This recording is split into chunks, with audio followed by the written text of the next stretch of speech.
अदिति लोकमाता च धीश्वरी धैन रूपेण सा देवी मम पाप व्यपोहतु। नमो नमः। તમારા બધાનું સ્વાગત કરું છું આધ્યાત્મિક મહાશક્તિમાં બોડ ચોથ, જેને આપણે દેશી ભાષામાં આ શબ્દોથી ઉદ્ધારિત કરતા હોઈએ છીએ, પણ ખરા અર્થમાં જોવા જઈએ તો એ ગાય માતા સાથે જોડાયેલી એક અનોખી પરંપરા છે અને આ અનોખી પરંપરા અનોખા રૂપમાં ઉજવવામાં આવતી હોય છે અને સનાતન હિન્દુ ધર્મમાં ગાય માતાનું તો ખૂબ જ મહત્વ છે। તો એ પ્રમાણે વિચાર કરીએ તો વૈજ્ઞાનિક દ્રષ્ટિએ શું ગાય માતાનું ખરા અર્થમાં કોઈ મહત્વ જણાય છે?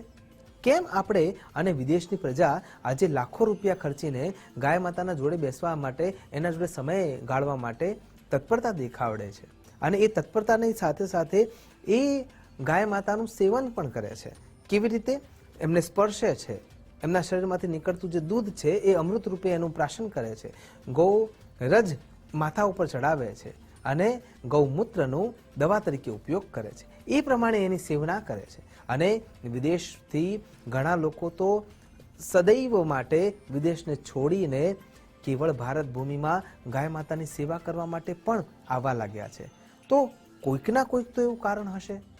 ઋષિગત પરંપરાના આધારે જો વિચાર કરીએ તો ગૌ માતાના શરીરમાંથી જે ઉર્જા નીકળતી હોય છે એ ઉર્જા દરેક વ્યક્તિ માટે ખૂબ જ મહત્વની બની જાય છે।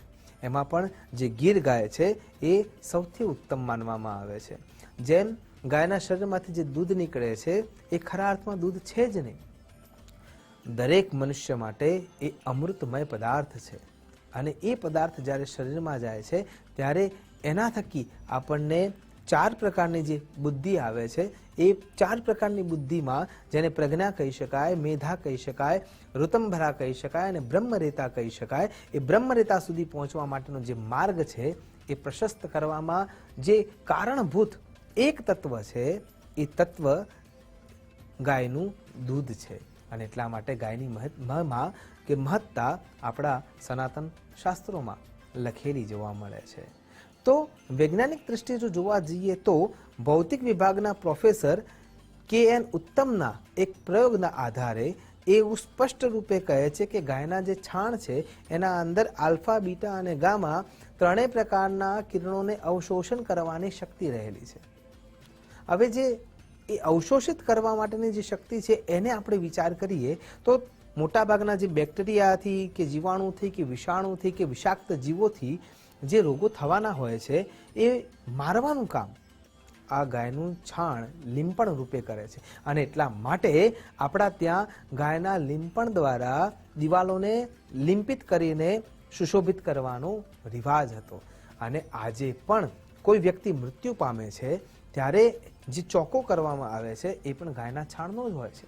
તો એના પાછળનું કારણ એ જ છે કે શરીર જ્યારે મૃત્યુ પામ્યું છે, દેહ નાશ થવા લાગ્યો છે, ત્યારે એના અંદરથી જે બીમારીના કીટાણુઓ છે એ બધાને અવશોષિત કરીને એનો નાશ કરવાનું કામ એ ગાયનું છાણ કરી રહ્યું જ છે અને એટલા માટે જ આપણા સનાતન ધર્મમાં આની ઉપયોગિતા જોવા મળે છે।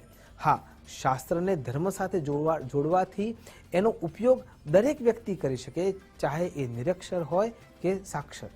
તો કહેવાનો તાત્પર્ય એટલો જ છે કે ગાય માતા આપણા જીવ સૃષ્ટિને ટકાવી રાખવા માટેનું એક અભિન્ન અંગ છે અને એટલા માટે જ ગાયને મા તરીકે આપણે પૂજીએ છીએ અને આ જ વ્યવસ્થા સનાતન હિન્દુ ધર્મની સંસ્કૃતિમાં વણાયેલી છે। કેવી રીતે? જો વિચાર કરીએ તો ગાવો મેં અગ્રતઃ સંતુ ગાવો મેં સંતુ પૃષ્ઠતઃ ગાવો મેં હૃદય સંતુ ગવા મધ્યે વસામ્ય અદિતિ લોક માતા છે અથવા અદિતિ દેવ માતા છે। એ વિશ્વની માતા છે, દેવોની પણ માતા છે। અદિતિ લોક માતા છે, લોક માતા જ ધીશ્વરી ધૈન રૂપેણ સા દેવી મમ પાપ વ્યપોહતુ। જ્યારે 4 પ્રકારની બુદ્ધિને ઉજાગર કરવા માટેનું જે તત્વ આપણે આપણા શરીરમાં ગ્રાહ્ય કરીએ છીએ ગાયના દૂધ રૂપે, ત્યારે ધીરે ધીરે આપણી બુદ્ધિ તૈલ બુદ્ધિ સુધી પહોંચવા લાગે છે અને એટલા માટે પણ એ તત્વ ખૂબ જ મહત્વનું બની જાય છે। એટલે પૃથ્વી પર સૌથી શ્રેષ્ઠ અમૃતમય કોઈ પદાર્થ હોય તો એ ગાય માતાનું દૂધ છે અને એટલા માટે સૌએ એને ગ્રાહ્ય કરવું રહ્યું।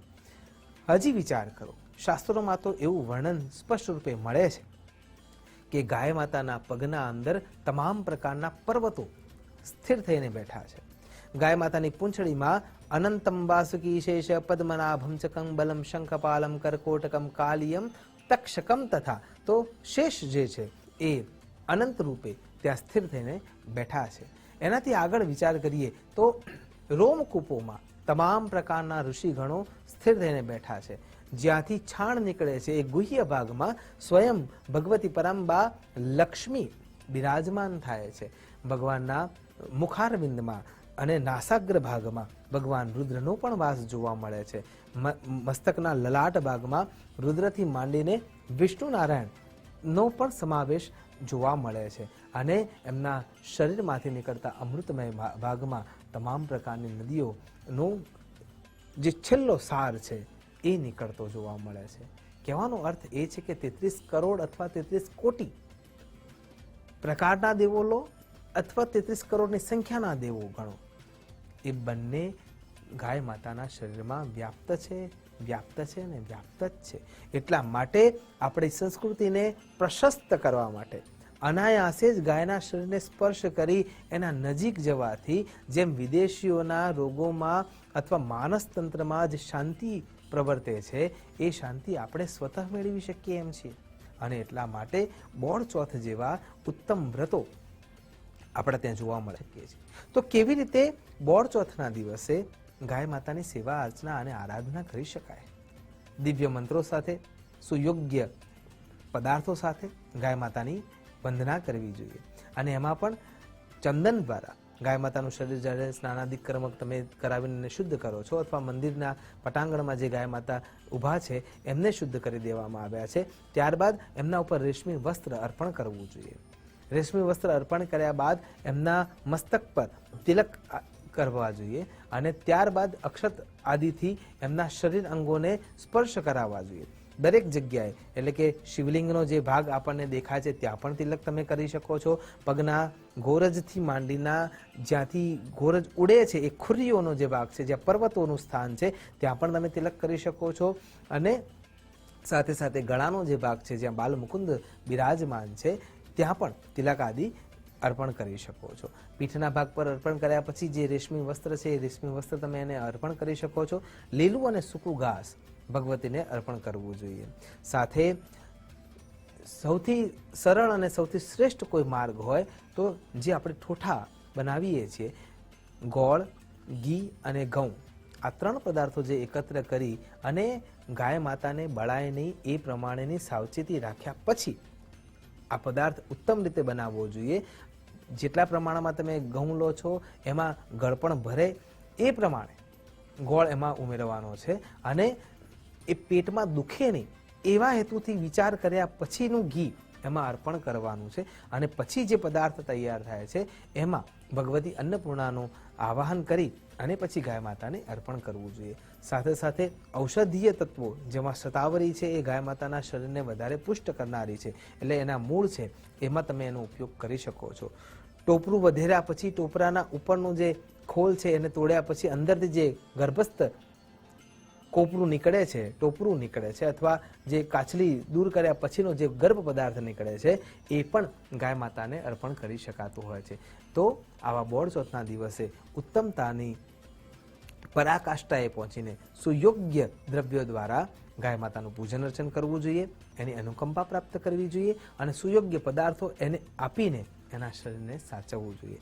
સાચા અર્થમાં અત્યારે ગૌ દાન કરવાની જગ્યાએ ગૌને દાન કરવાની ખૂબ જ જરૂર છે.